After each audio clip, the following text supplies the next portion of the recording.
네, 오늘 말씀 에베소서 말씀은요, 저에게 늘 새로운 힘을 주는 새로운 마음을 갖게 하는 그런 말씀입니다. 늘 이 말씀 보면은요, 도전 의식이 생깁니다. 제가 좀 이제 지쳐 있거나 방향 좀 잃고 약간 그렇게 있을 때에, 혹은 이제 상실감이나 허무함이 있을 때, 가끔 그렇게 빠질 때에 이 말씀 보면 길이 보이는 것 같습니다. 또는 이제 지나치게 너무 이제 현실만 생각하는 거죠. 그래서 이게 가능할까? 이게 될 수 있어? 꼭 이렇게 해야 돼? 라는 생각이 들 때, 그래서 이제 냉소적이 되고, 아유, 해봐야 소용없어, 괜한 짓 하지 마 라는 생각이 들면서 현실과 이상에서 갈피를 못 잡을 때, 이 에베소서 말씀 보면은 제 마음의 중심이 잡히는 것 같습니다. 왜 그런가 하면 오늘 본문에 나오는 문장 하나, 단어 하나 때문에 그런데요, 그게 이제 19절에 있는 감각 없는 자라는 단어입니다. 감각 없는 자, 무감각한 자죠. 감각을 느끼지 못하는 자, 통증을, 아픔을 느끼지 못하는 사람, 그러니까 무덤덤한 사람, 생기를 잃어버린 그런 사람입니다. 굉장히 슬픈 단어인 것 같아요. 야, 무감각하다, 생기를 잃어버렸다, 아픔을 느끼지 못한다. 그러니까 예를 들어서 저같이 이제 목사인 사람에게 목회 무감각해졌다라고 얘기한다면 그 말을 듣는 저는 굉장히 정말 반성을 많이 하고 해야겠는 거죠. 주변의 변화와 혁신에 어떤 감이 떨어졌다든지, 그래서 그냥 현실에 안주를 한다든지, 야, 저분이 이제 좀 감각이 떨어진 것 같아, 옛날에는 굉장히 영민하고 발랄하고 뭐 이렇게 날아다니셨는데 지금은 그렇지 않은 것 같아. 또 누군가를 떠올릴 때 이런 생각이 들거나, 어느 날 문득 나를 돌아보는데, 이제 가을이 오고 또 바람이 선선하면 나를 한번 돌아보는데 내가 생기가 없다라는 생각이 든다면 굉장히 슬픈 일이겠죠. 그래서 이제 이 말씀 보고 감각 없는 자라는 단어를 보면은요, 저는 약간 정신이 번쩍 들곤 합니다. 내가 너무 현실적으로만 계산하는가? 내가 혹시 너무 냉소적으로만 계산하는가? 아니면 또 내가 지금 너무 원칙만 고수하고 있는지, 아니면 또 내가 지금 변화를 거부하고 있는지, 그리고 이제 결정적으로는 우리가 이제 그리스도인이잖아요. 지금 내가 예수님한테 감각이 없어져 있지 않은지, 그리고 말씀에, 기도에 너무 익숙해져서 혹은 너무 무관심해서 하고 있는 것 같긴 한데 아무런 감동을 느끼지 못하고 있지 않은지, 이렇게 이제 자기 진단을 해주게 하는 게 바로 이 감각 없는 자라는 단어입니다. 여러분들은 좀 어떠십니까? 이제 제가 한 3년 만에 뵙는 것 같은데 너무 반가운데, 혹시 여러분들 지금 신앙이 감각을 잃어버리지는 않고 있습니까? 아니면 아니에요 목사님, 정말 감각이 충만하게 살아 있습니다, 그렇게 말할 수가 있겠습니까? 이게 바울이 에베소 교회 교인들을 보니까요, 지금 감각을 잃어버린 채로, 그래서 방임하고 방탕한데 수치심이 없는 거예요. 부끄러움도 없는 거예요. 그러니까 생기도 없는 거예요. 그런 모습으로 살아가니까 이런 표현을 쓰면서 편지를 쓴 겁니다. 그렇다면 감각 없는 자, 이건 어떤 사람일까요?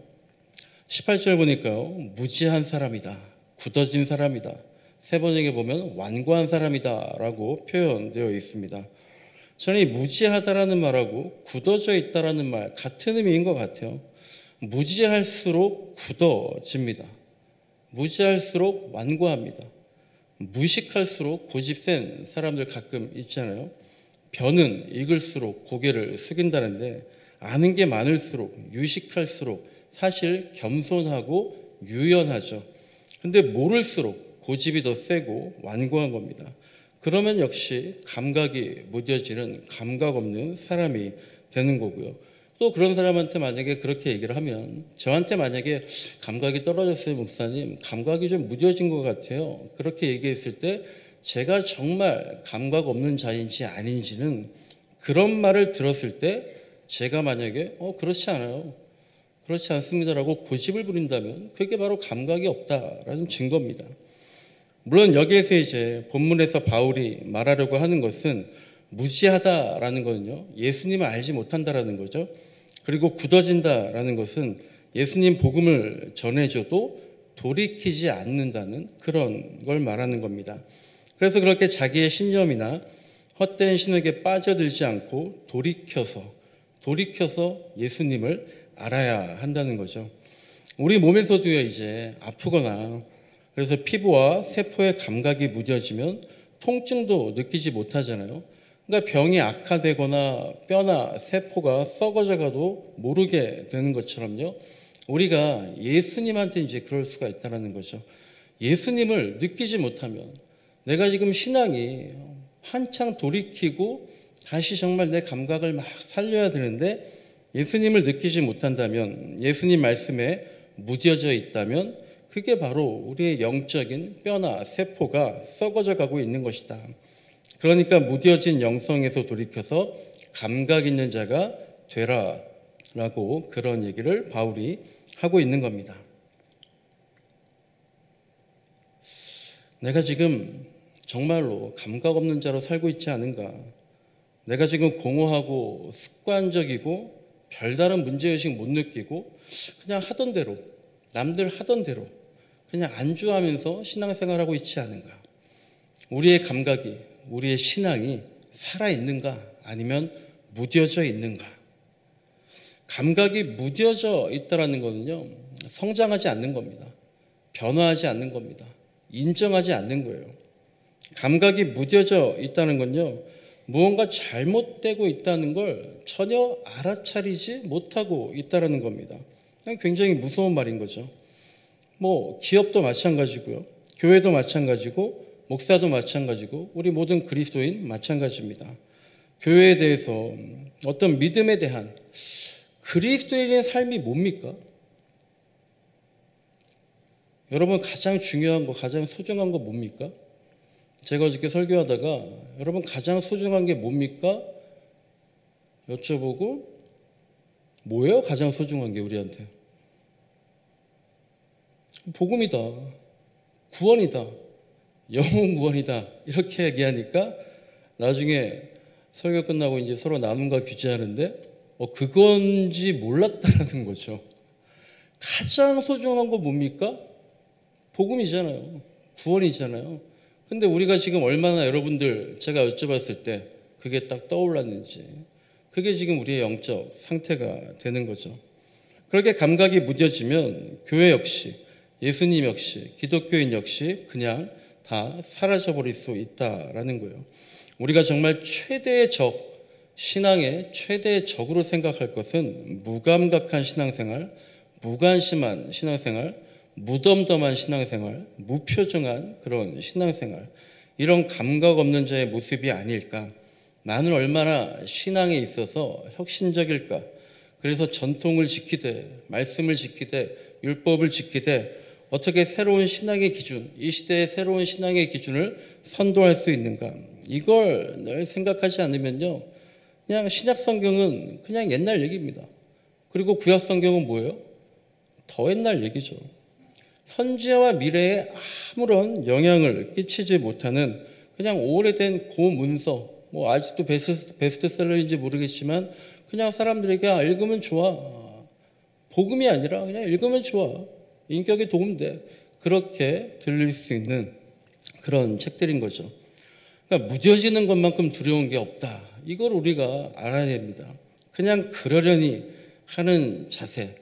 저도 깜짝깜짝 놀라는 거죠. 그러려니 하는 거죠. 무감각해지는 거, 무관심해지는 거. 사실 예수님이 어떠셨습니까? 예수님이 가장 경계하신 것들이 바로 무감각한 거잖아요. 무뎌진 사람들이잖아요. 예수님이 그렇게 그 유대인들한테 혁신적인 말과 행동을 보여주신 거죠. 근데 왜 묻어내질까? 왜 묻어내질까? 목사님 어떻게 맨날 그렇게 깨어 있을 수가 있어요? 왜 묻어내지고, 왜 습관적이 되고, 왜 도전의식이 사라지고, 왜 우리가 하던 대로만 하게 될까? 어떤 글 보니까요. 1m 철학이라는 글이 있더라고요. 1m 철학. 그러니까 이제 옛날 미국에서 19세기 캘리포니아에서 막 금이 쏟아져 가지고요. 금광을 사고 사람들이 막 그때부터 청바지 입고 금을 캤잖아요. 어떤 사람은요, 이거다 하고 정말 모든 재산을 털어서 금광을 샀답니다. 다행히 처음에 한 사람들은 어떻겠어요? 그렇게 모든 걸 털어넣었어도 정말 트럭 하나를 채울 만큼의 금을 캤다라는 거예요. 계속 소문이 납니다. 그러니까 사람들이 계속 오죠. 금을 계속 캐니까 어떻게 됐겠어요? 언젠가부터는 갑자기 금이 하나도 나오지 않게 됐다라는 겁니다. 그래도 포기하지 않고 계속해서 금을 캡니다. 파고 또 파면서 버티는 거죠. 내일은 나오겠지. 조만간 나오겠지. 그런데 어떻게 됩니까? 결국 버티다 못해서 금광을 결국 헐값에 팔고 정리했다는 거죠. 근데 그 금광을 인수한 사람이 금을 찾았다는 소식이 들린 거예요. 그래서 아니 어떻게 어디서 금을 찾았나 들어보니까 이전 주인이, 그 금광 주인이 마지막 채굴한 지점에서 불과 1m를 더 파고 들어가니까 노다지가 터져 나왔다는 거죠.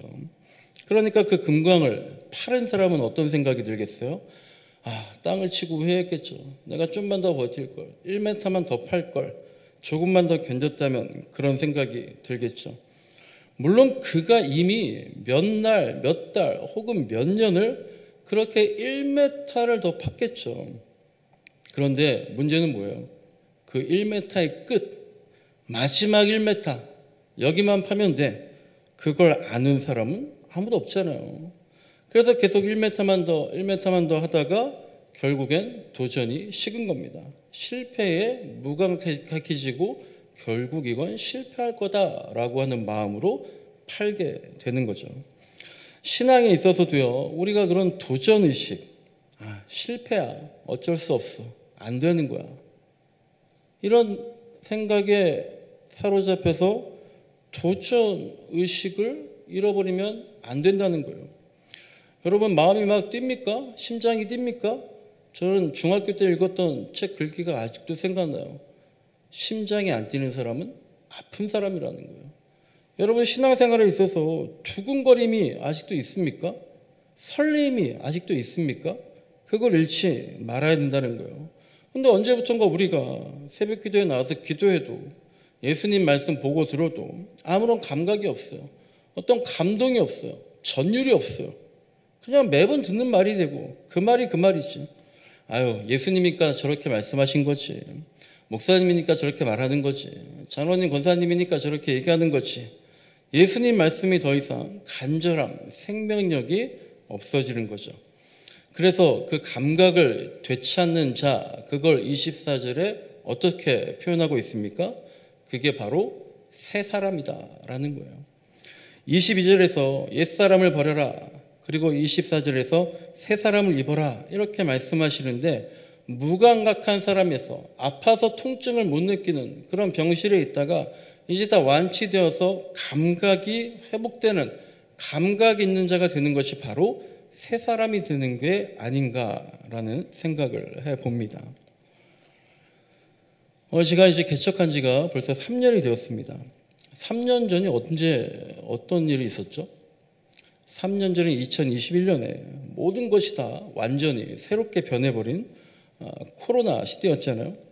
뉴노멀이다. 이제 이 말 쓰지도 않잖아요. 근데 그 당시에 뉴노멀이다. 이 말을 굉장히 익숙하게 많이 들었던 그런 시기에 제가 이제 개척을 했기 때문에 사실 그 상황이 저에게 개척의 도전을 주게 된 거죠. 그래서 제가 처음에 가장 많이 한 말은요. 신앙에서의 혁신, 도전. 이 혁신이라는 말을 굉장히 입에 달고 살았습니다. 안 하던 것을 하는 것. 해왔던 것도 부정하지 않고 하지만 예수님께서 율법을 폐하러 오신 게 아니라 완성하러 오셨다라고 말씀하신 것처럼 해왔던 거 하지만 안 하던 것을 새로운 포장을 입혀서 하는 것. 그런 말을 굉장히 많이 했습니다. 혁신이 뭡니까? 여러분들이 저보다 더 많이 아시겠죠. 기술이든 조직이든 뭔가를 근본적으로 바꿔가지고 새롭게 만드는 거잖아요. 근데 여러분 새롭다고 해서 뭐가 새로 나왔어요? 그게 다 무조건 혁신적인 것 아니잖아요. 그게 모든 사람에게 필요한 거다라고 인식이 되어서 기존의 것을 정말 대처할 수 있을 때 그게 혁신적인 그런 가치가 있어야지 혁신적인 것이 되는 거죠. 근데 요새 이런 생각이 듭니다. 제가 혁신하다가 3년을 지내고 보니까요. 또 어떤 면에서 보면은요. 혁신이란 것은 막 새로운 거 좋죠. 근데 혁신이란 게 또 이런 게 있는 것 같아요. 근본적인 질문에 답하는 거. 근본적인 질문에 답하는 거. 그래서 그 근본적인 것에서 가치를 다시 창출하고 그 근본적인 것에서 마음을 움직이는 거죠. 그래서 사실은 요새 드는 생각은 혁신은 새로운 것뿐만 아니라 사실은 예전부터 있어 왔던 거, 그걸 찾아내는 거, 그게 또 혁신이다라는 생각을 해봅니다. 그래서 예수님께서, 저는 예수님이야말로 정말 혁신의 아이콘이다라고 생각하는데요. 예수님께서 마지막으로 우리에게 주신 계명이 뭡니까? 마지막으로 주신 새 계명. 그것이 바로 사랑하다. 사랑해라. 새 계명을 너희에게 주노니 서로 사랑하라. 내가 너희를 사랑한 것 같이 너희도 사랑해라. 이 말씀이잖아요. 근데 이 말씀이 전혀 새로운 게 아니라 오래전부터 있어 왔던 가장 근본을, 핵심을 찌르는 그런 말씀이잖아요. 그러니까 우리가 늘 찾아다녀요. 뭔가 새로운 게 없을까? 뭔가 새로운 게 없을까? 목회자들은 세미나 찾아다니고 여러분들은 여기저기 새로운 세미나 발표회 찾아다니고 근데 그렇게 찾아다니지만 가장 새로우면서도 중요한 것은 어디에 있더라는 겁니까? 그런 말이 있잖아요. 막 찾아다니고 집으로 돌아와 보니 내가 찾던 게 바로 거기에 있더라라는 겁니다. 그러니까 예수님께서 2000년 전에 하신 말 서로 사랑하라. 이 세 계명 이게 어떻게 보면 가장 가치가 있는 우리를 두근거리게 하고 뛰게 하는 혁신적인 말씀인 거죠. 저는 교회를 개척하고 가장 많이 생각한 게요. 다른 분들도 마찬가지겠지만 남들과 다르게 목회하자라는 겁니다. 그게 이제 혁신이라고 생각을 하는 거죠. 개척교회가 어떤 책 보니까 그렇게 되어 있더라고요. 개척교회가 다른 교회랑 똑같이 목회하면 야, 다 큰 교회 가지 누가 개척교회 오겠냐 그러는 거예요. 그래서 제가 일부러 무리일 수도 있지만 교회를 창고형 교회라고 하고 뭔가 자꾸 특이하게 하다 보니까 그게 어쨌든 뭔가 좀 달라 보이니까 국민일보에서도 어떻게 알고 와서 그냥 취재하고 기사를 쓰고 또 목회와 신학에도 소개가 되고 그랬습니다. 그런데요, 3년이 지나니까요, 어떤 현상이 있을까요? 뭔가 새롭게, 다르게, 특이하게 하려고 했던 그것들이 어떻게 돼요? 이제 또 다른 혁신의 대상이 되는 겁니다. 무뎌진 거예요. 혁신하자. 여러분 뉴스도요. 처음에 뭐가 폭파하고 누가 죽고 갑자기 새로운 사건이 나면 엄청나게 놀라죠. 근데 뉴스 틀면 맨날 그 뉴스예요. 그래서 이제 웬만하면 놀라지도 않고 무뎌지는 겁니다. 그냥 하던 대로 하는 거예요. 저도 개척 정신을 잃어버린 겁니다. 저희 교회 창고형 교회 컨테이너 갖다 놓고 처음에는 제가 봐도 신박하다. 신박하게 좋은 게 아니라 어쨌든 특이하다 싶었는데 3년을 맨날 들어가니까 이제 그게 뭐가 특이한 게 아니잖아요. 그런 모습을 발견하고 그리고 에베소서 말씀 보면서 제 스스로 다잡는 겁니다. 여러분, 우리 대덕한빛교회는요. 큰 교회입니까? 개척교회입니까? 여러분이 지금 다니시고 여기서 예배하고 있는 대덕한빛교회는 큰 교회입니까? 개척교회입니까? 그리고 이제 우리 동해한빛교회는 작은 교회입니까? 개척교회입니까? 여러분 교회를요 규모로 따지다 보면 큰 교회다, 작은 교회다, 대형 교회다, 중형 교회다, 소형 교회다 그렇게 얘기할 수 있겠죠? 그런데 어때야 됩니까? 큰 교회건 작은 교회건 사실 모두가 개척교회가 돼야 하는 거예요. 계속해서 개척하는 교회가 되어야 한다는 겁니다. 교인들도 마찬가지예요. 내가 지금 큰 교회에 출석하건 작은 교회에 출석하건 모두가 내 마음을 개척하는 교인이 돼야 된다는 거예요. 개척 정신이 사라지면은요. 그래서 해오던 대로 살아가고 해오던 대로 신앙생활하면 그래서 생각하는 대로 살지 않고 사는 대로 생각하게 되면 그때부터 우리는 모두 혁신하는 교회, 혁신하는 그리스도인이 아니라 바로 내가 혁신의 대상이 되어 버린다는 겁니다. 그렇게 혁신의 대상들한테 예수님께서 뭐라 그러시는 거예요? 거듭나라고 얘기하시는데, 그리고 그걸 계속해서 못 알아듣고 부인하고 오히려 그런 예수님을 대적했던 사람들이 당시의 유대인들인데, 그런 유대인의 모습이 우리가 될 수 있고, 어쩌면 그런 유대인의 모습으로 우리가 벌써 5년, 10년, 20년 신앙생활 해오고 있는지도 모른다는 거예요. 제가 이제 담임 목사를 처음 해봅니다. 게다가 이제 또 그냥 담임 목사가 아니라 작은 교회, 개척교회 담임 목사예요. 그러니까 정말 너무 어렵고요. 쉽지 않습니다. 그래서 제가 이제 개척 1년이 지나니까 이제 제가 이제 부목사일 때 또 뭐 청년일 때도 그랬지만 우리나라 교회가 왜 이런가? 이 나라 담임 목사님도 다 왜 저런가? 막 그런 생각들을 했지만 개척 1년 지나 보니까요.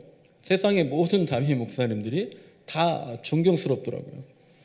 그리고 이제 개척 3년차가 지지난주가 우리가 이제 3년차였는데 3년차가 되니까요. 와, 한 교회에서 5년, 10년, 20년, 30년 목회하신 목사님들은 정말 그냥 무조건 뭐 따지지도 않고 묻지도 않고 존경스러웠습니다. 버티고 있는 것 그 자체만으로도 대단하다는 생각을 하게 되더라고요. 뭐 일반 사업을 하더라도 3년 버티면 뭐 30년 간다 뭐 그런 얘기도 있잖아요. 그런데요, 이게 이제 제가 그런 생각이 드는 것이 감각이 없어지는 현상일 수 있는 거예요. 여러분, 물론 굉장히 어려운 말이지만 왜 버티고만 있어야 됩니까? 왜 버티기만 해도 성공한 거라고 서로 그렇게 위로하고 그렇습니까? 왜 존버하는 것, 그것만이라도 대단하다고 그렇게 생각을 우리가 하게 된 거죠? 그렇게 버티고 있는 것이요, 대단한 거지만 그게 어떻게 보면 옛사람이다라는 거예요. 저도 교회가요, 아직도 이제 어른들, 장년들 기준으로 해서 출석 성도가 20명이 되지 못합니다.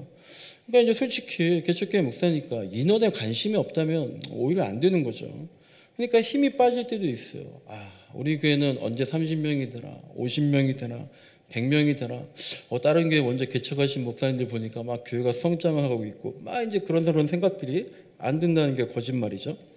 하지만 그렇게 숫자의 유혹에 빠져버리면 숫자에 민감해야 되지만 숫자만 바라보면, 숫자에만 감각 있는 자가 되면 정작 바라봐야 될 거, 정작 목사로서 교회에 예민해야 될 거, 감각이 늘 살아있어야 될 거, 그게 뭡니까? 성도 한 명 한 명이 정말 신앙이 살아나고 있는가? 마음이 아프지 않는가? 성숙해지고 있는가? 주님과 동행하고 있는가? 그렇게 새 사람으로 계속 성장하고 있는가? 이걸 놓치게 되면 교회로서의 기능, 목사로서의 자격이 없어지는 거죠. 우리가 저희 동해한빛교회가 인원이 크게 늘지는 않았지만 성도 한 분 한 분 보면 정말 많이 성장하셨다. 그리고 점점 더 이분들이 주체적으로 되어가고 있다. 예전에 제가 하던 거 그냥 따라오고 관망했다면 이제는 내가 좀 움직여야겠다. 그런 분위기가 있습니다. 이제 물론 3년 보다 보니까 이다로 목사 못 믿겠다. 좀 부족한 게 너무 많이 보인다. 그러니까 나라도 움직여야겠다. 이제 그런 것도 당연히 있지만 그게 바로 감각이 살아나고 있다는 거예요. 진짜 교인이 되고 있는 그런 모습을 보면서 여러 가지 것들 부족하지만 참 감사하다라는 거죠. 말씀을 정리하는데요, 저는 오늘 여러분에게 감각 없는 자가 되지 말아라, 혁신에 대해서 말하고 있습니다. 여러분, 혁신의 반대말은 뭘까요? 혁신의 반대말. 요즘에 챗GPT를 제가 열심히 공부하고 있는데 이런 거 되게 유용한 것 같아요. 뭐의 반대말, 뭐의 유사한 말, 뭐의 다른 표현. 설교하다 보면 똑같은 말 계속 반복하는데 이게 글 잘 쓰시는 분들은 표현을 계속 바꿔 하는 거잖아요. 혁신의 반대말 주르르 나와요. 퇴보. 혁신의 반대말 퇴보입니까? 혁신의 반대말 정체입니까? 저는 혁신의 반대말이 타성인 것 같아요. 타성. 타성에 젖어 있는 거. 해봤어. 나도 알아. 야, 그래도 안 돼. 해보겠다고? 그래, 한번 해봐라. 안 될걸? 혁신의 반대말은 타성에 젖어 있는 것 같아요. 근데 이것보다 더 위험한 것은요, 그냥 하던 대로, 해오던 대로 신앙생활 하는 겁니다. 그리고 가장 위험한 거, 그냥 제 생각입니다. 해오던 대로 하지 말자고, 하던 대로 하지 말자고, 좀 새롭게 하자고, 혁신하자고, 이런 자세가 생각으로만 고착돼서 말만 하고 행동으로 이어지지 않는 거. 이게 제가 볼 땐 가장 위험한 혁신의 반대 모습인 것 같아요. 그러면 또 그러겠죠. 그러면 안 된다고요? 그럼 어차피 내가 할 것도 아닌데 말만 해서 뭐 하겠습니까? 가만히 있겠습니다. 어떻게 하라는 겁니까, 목사님? 어떻게 혁신하라는 겁니까? 근데 여러분 잘 곰곰이 이따가 기도하면서 생각해 보세요. 우리가 모르고 있는 게 아니잖아요. 인정하지 않고 있을 뿐인 겁니다. 저와 여러분들, 우리들의 신앙의 자세는 지금 어떤 모습일까요? 여러분, 전체 주제를 몰두라고 했는데요. 우리가 몰두해야 됩니다. 몰입해야 돼요. 성경에 몰두해야 됩니다. 기도에 몰두해야 됩니다. 전도에 몰두해야 됩니다. 도전에 몰두해야 되고 개척 정신으로 모든 일에 내 신앙에 몰입해야 됩니다. 여러분들의 말씀 묵상의 전성기 언제였습니까? 여러분들의 기도의 전성기 언제였습니까? 여러분들의 전도의 전성기 언제였습니까? 여러분들의 도전의 전성기, 여러분들의 체험, 은사, 고백, 간증, 이 전성기 언제였습니까? 지금 맞습니까? 아니면 그때였습니까? 아니면 기억도 안 납니까? 이제 나이가 들어서 변화에 둔감합니까? 도전이 두렵습니까? 제가 그냥 감히 죄송하지만 무례하게 좀 도전적으로 말씀드리자면 사실 내가 뭐 한 게 있다고 벌써 두렵습니까? 할 수 없다고 뼈를 깎으면서 눈물로 기도하고 일주일간 기도원이라도 가봤어. 하나님과 담판하고 씨름해 보았습니까? 3년이 지나면서 저는 여전히 혁신을 생각하는데요. 그런데 그 혁신은 전혀 없었던 새로운 것이 아니라 이미 해왔던, 이미 있어왔던 오래된 미래에서 찾을 수도 있는 겁니다. 그래서 저는 3년 전에 저의 개척 정신에서 다시 혁신을 되찾아보고 있는 그런 길을 걷고 있습니다. 여러분은 어때야겠습니까? 미래를 바라보면서 혁신해야 되죠. 그런데 그 미래, 이미 여러분들이 5년 전에, 10년 전에, 20년 전에 이미 체험하고 있어왔던 것, 그것일 수도 있다라는 거예요. 그때도 이미 혁신적이지 않았습니까? 그렇다면 이제 여러분 새롭게 만들어야 되는 거예요. 그래야 여러분의 후배들, 신앙의 후배들, 여러분들이 늘 안타깝게 생각하고 기도하고 그렇게 처절하게 하나님께 기도하는 우리 대덕한빛교회 신앙의 후배들, 우리 대한민국 전 세계의 믿음의 후배들, 그들한테 내 혁신의 모습, 날마다 거듭나는 모습 보여줘야 그 후배들이 도전을 받을 수 있는 거예요. 여러분만 체험하고 끝날 겁니까? 우리 후배들도 체험하고 간증하고 고백해야 되는 거 아닙니까? 저를 생각해 보세요. 제가 만약에 개척한 지 3년인데 아직 이 정도밖에 안 되나 그러면서 제가 스스로한테 다 끝난 것 같다. 벌써 끝난 것 같아. 그렇게 생각한다면 여러분들 저를 얼마나 한심하게 쳐다보실 거예요. 여러분 벌써 끝났습니까? 이제 시작입니다. 제 나이 이제 50이 넘었던데요. 벌써 끝났습니까? 이제 시작인 거예요. 여러분들이 이제 70이 다가온다고요? 80이 다가온다고요? 벌써 끝난 겁니까? 이제 시작인 겁니다. 그러니까 나이 들어도 청춘이란 말이 있는 거잖아요. 부디 우리가 감각 없는 자가 되지 말고 저에게 하는 말입니다. 3년 전의 초심에, 3년 전의 진심에, 3년 전의 혁신에 몰두해서 다시 그걸 맞닥뜨려서 새로운 미래를 창조해 나가는, 그래서 아직도 2000년 전의 예수님이 정말 안타까운 거죠. 아직도 2000년 전의 예수님이 우리가 감당할 수 없는 가장 혁신적이고 혁명적인 분으로 남아있는, 그런 게 아니라 감히 내가 그 혁신의 아이콘이 되겠다는 그런 정신으로 우리의 신앙을 이어갈 수 있기를, 정말 한번 몰두해보는 우리의 모습이 되기를 간절히 소망합니다. 기도하겠습니다. 하나님 감사합니다. 아버지 하나님, 대덕한빛교회 왔더니 따뜻합니다. 아버지, 이곳에서 제가 분에 넘치는 사랑을 받고 부족하고 잘못한 것도 많은데도 정말 예수 그리스도의 사랑으로 서로 사랑하라, 그 계명을 저에게 실천적으로 보여주신 그분들의 마음이, 온기가, 이 교회가 저에게 그대로 느껴집니다.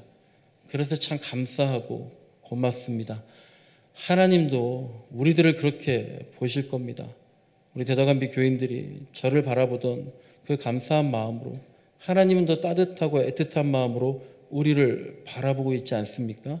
하나님, 우리가 포기하지 않게 하시고 안주하지 않게 하시고 도전하게 하시고 늘 이 말씀을, 기도를, 예수님을 어떻게 이 세상에 가장 좋은 곳으로 전할 수 있을지, 그리고 내 마음은 언제나 거듭날 수 있는지 그것을 고민하며 하나님께 몰두하는 우리의 신앙생활 되게 도와 주시옵소서.